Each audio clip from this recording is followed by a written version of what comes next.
to another video. Today we're working on the Note and the discs are about done. You can see through there the surface is pretty ropey, the pads are kind of down to the bottom.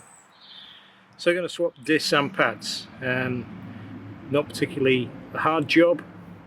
I've already taken out the locking wheel nut and I've loosened off the other three. I'm going to jack the car up, we'll take the wheel off and then have a look at what awaits us.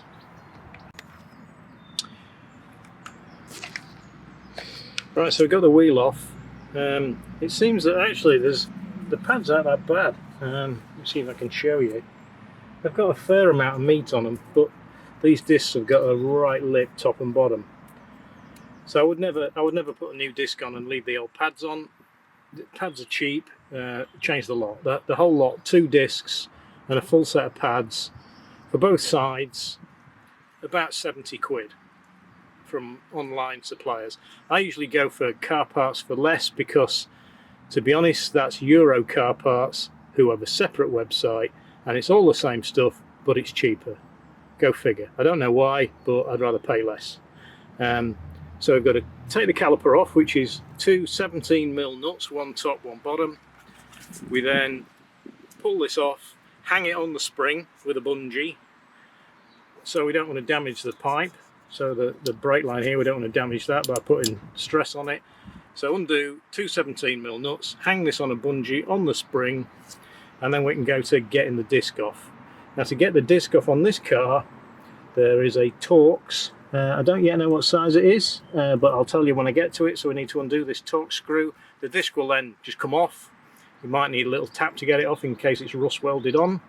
And then it's pretty much new disc on, screw back in, change the pads. We'll have to push the pistons back to get it on, because obviously they'll be big and the disc will be bigger, but we'll deal with that when we get to it. Okay, so we've got the bottom one out, and I don't know if you can see there's like some white stuff in between the threads. That'll be thread lock put in by the factory. When we put these back in, we'll put some thread lock back on these just to make sure they don't come out. Although, judging by that one, it would never fall out on its own. The top one is giving me a bit more grief. I've got no room here to get a long bar on, so I'm going to have to give it a bit of a hammer. Now, if you're going to do this, don't use the socket, because the length of the socket tends to, what happens is when you hit the handle of the like the socket wrench, it will tend to twist off the nut and you'll end up rounding the nut off.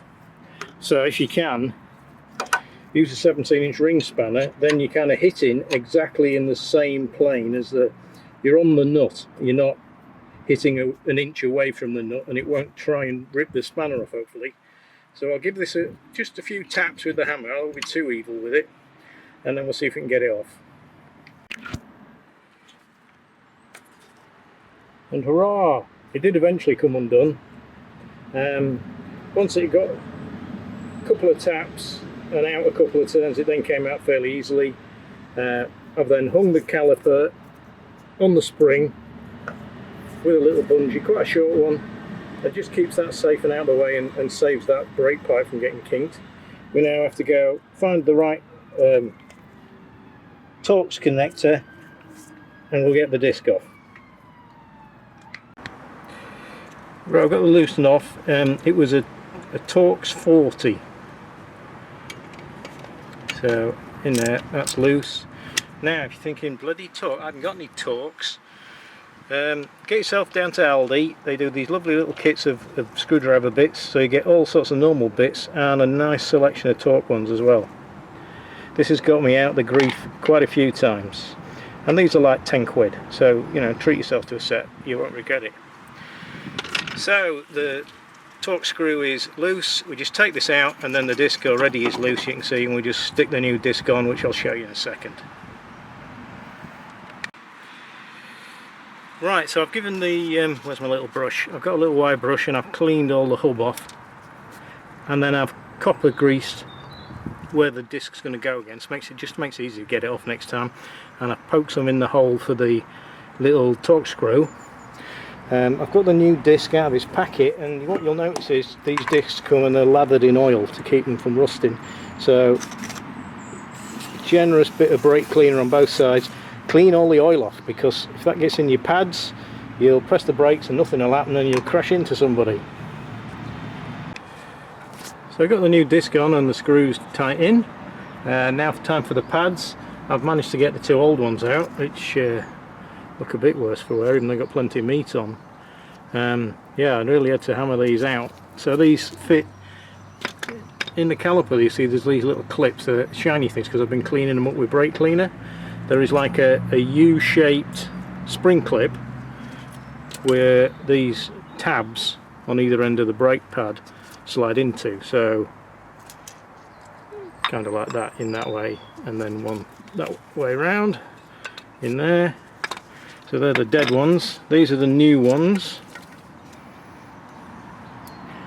and they've got little shims on the back, which I'll put some copper grease on the back, helps to stop them squealing. So it's just a case of putting these back in here. Then we're going to have to push the piston in. So what we'll do is we'll take the cap off the brake fluid reservoir under the engine bay, so the fluid has got room to rise as we're pushing, and we should be able to push it enough to get this back onto here. But I'll fit these in the caliper and then we'll carry on. Right, the new pads are in. That wasn't easy. Oh dear. You have to push them in to the slots, so at top and bottom those little tabs go in there, and there's a little spring clip thing that's at that end and then goes all the way down the caliper and is at that end. So there's a U shape in the casting, and then sitting in that is a U-shaped clip that holds these in place. But there's so little, well, there isn't any difference. You really have to force them in, and it's a bit of a battle, but you can do it. You just take your time and you'll do it. I found it easier to put this one in first and then get the one that's on the piston in. We now have to get these open wide enough to get them on the disc. So I'm going to take the cap off the brake fluid. On this car, the brake and the clutch fluid is all in the same reservoir on the left hand side at the back of the engine bay. I might need to lever these with a big screwdriver or something to open them up, but we'll take the cap off and see how we get on. Whew. Well, again, that was a struggle. The piston really didn't want to go back in.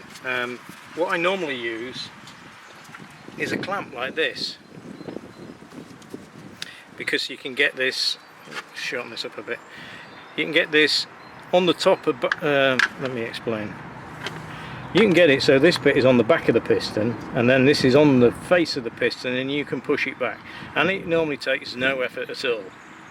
This one was really stiff, so I've had to work it in and out with this, and even then I had to hold the caliper on and give it a bit of a tap with a mallet to get it on. It's on now, and it's just held with a couple of threads on the top bolt. I'm going to get some thread lock now and thread lock the bottom one and put it in, and then we'll unscrew the top one and thread lock that and put that in. We're essentially done then, apart from the other side, which is exactly the same as this. So it's easy, but you do need a few tools like a clamp, the Torx for this, some copper slip, things like that, things that most DIYers would probably have already. The process is not difficult. Sometimes corrosion and things like that get in the way, but we're done. So I'll get these in and tightened up, and then we'll move over to the other side. Okay, so this is the thread locker. This is thread locker red. I think there's red and blue, there might even be other colours. This one's for bolts up to 25mm, it says, and I can't get the top of one handed. Bear with me a second. Right, here we go. It's weird stuff. You just put a little line of it on your nut like that, and that kind of acts like a glue. It's an anti-vibration thing, so I'm just putting the top on, so as you're driving along the thread doesn't undo itself. So I'll screw it in the bottom, I'll take the top one out and we'll do the same thing, tighten them up, and then we're good to go for the other side. And we're all done on this side. The two nuts are tightened up.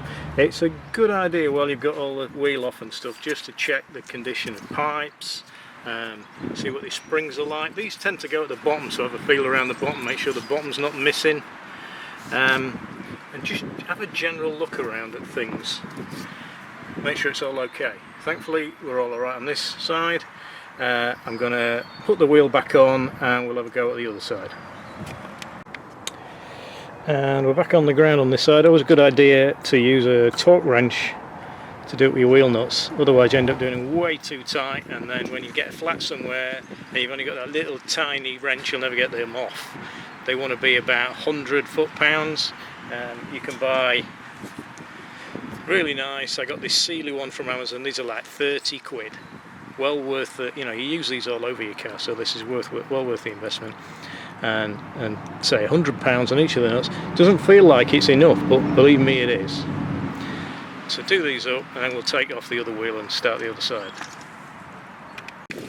So we're now on the passenger side, and just to prove my point about the torque ratings on these, I've literally had to lift myself up in the air, putting my whole weight on the end of, look how long this bar is, to get these off. So if you're one of those that thinks it's okay when the tyre guy windy guns these on as tight as he can, good luck to you when you're on the motorway and the lorries are rocketing past and you're trying to get them off with a little tiny wrench about this long. So this side's been even more evil. I've got the bottom bolt out, that's just screwed in to hold the caliper in place in case I do get this one out.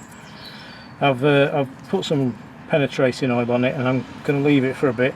I really don't want to damage this bolt head if I can really help it.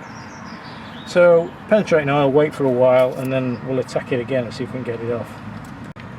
Hello, so you join me after a quick interlude. I've had to go to my mate's house and use his impact driver to get this top one out. It's just so tight I couldn't get it off and I was damaging the nuts. So I've now got an impact socket which is 6-sided as opposed to a normal socket. Let me find you a normal one. These normal ones are got 12 sides on, and unfortunately they tend to bite into the flat sides and bugger them up. These two are just like, they're in and tight but not so tight that I can't get them back out again now I've come back home. So I should continue and change this one. Right, the caliper's now off and hung on the bungee. We need to take the screw out, disc off, clean the new disc, wire brush and copper slip the hub, put the new disc back on, and then we'll clean up the caliper and put the new pads in, and then back onto the new disc. Right, nearly done. Caliper's back on. I've swapped the nuts over so the good one is on the top, because then if I ever have trouble with the bottom one again, it's in a place where I can get to it with the breaker bar or the torque wrench. I can get some more leverage on it, and the good one is now on the top. So I'm just tighten these back up, then it's wheel on, all done.